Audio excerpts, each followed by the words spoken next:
বাবা টেয়া উঠে বস্তা 2 মিনিট বস্তা ভরি ভরি টেয়া উঠে এবার এই পাগলা মসজিদে হ্যাঁ বস্তা এই যে পাগলা মসজিদ, এই পাগলা মসজিদ কেমনে হয়েছে কোন তো একটু শুনি। তো এভরিওয়ান, এটা হচ্ছে আমাদের কিশোরগঞ্জের সবচেয়ে বড় মসজিদ, পাগলা মসজিদ। তো এই মসজিদটা পুরো বাংলাদেশে এক নামে চিনে, পাগলা মসজিদ। তো বিষয় হচ্ছে যে পাগলা মসজিদ কী থেকে হলো, পাগলা মসজিদের নামটা কেমনে হলো। তো এই বিষয়ে আজকে আমাদের সামনে আছেন দুই চাচি মুরব্বী। তো ওনাদের কাছে আমরা শুনবো যে পাগলা মসজিদ নামটা কীভাবে হয়। এই যে পাগলা মসজিদ, এই পাগলা মসজিদ কেমনে হয়েছে কোন তো একটু শুনি। বাবা আমরা বাপ দাদার আমল পাগলা ওই নামটা কেমনে হয়েছে? মসজিদ তো গ্যারেজ করতে হয়। এই যে পাগলা লোকটা,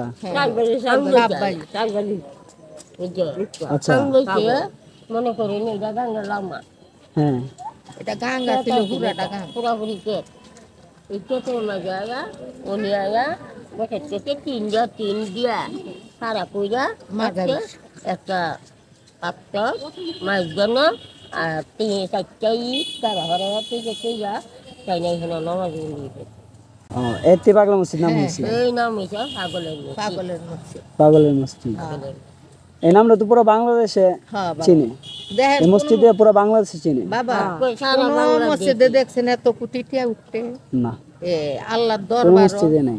আমরা তো বড় এখানে 3 মাস পরে পরে তো করে না, কয় কোটি হয়? 4 কোটি। বাবা টেয়া উঠে বস্তা 2 মিনিট বস্তা ভরি ভরি টেয়া উঠে এবার এই পাগলা মসজিদে বস্তা ইয়া ভরি যায় বস্তার বস্তা টাকা ওঠে। হ্যাঁ এত পরিমাণ মানুষের দান করে এই মসজিদে। আল্লাহর দরবার, পাগলের দরবার। 12টা সুন্দর 12টা সুন্দর কি 12টা সুন্দর সোনা গহনা সব এর বাদে বড় বড় লোকের আইবো একটা দিন উপরে সকালের তেন একটা রাতে 12টা একটা সময় শেষ হয় মুরগা মুরগি অনেক টাকা পয়সা।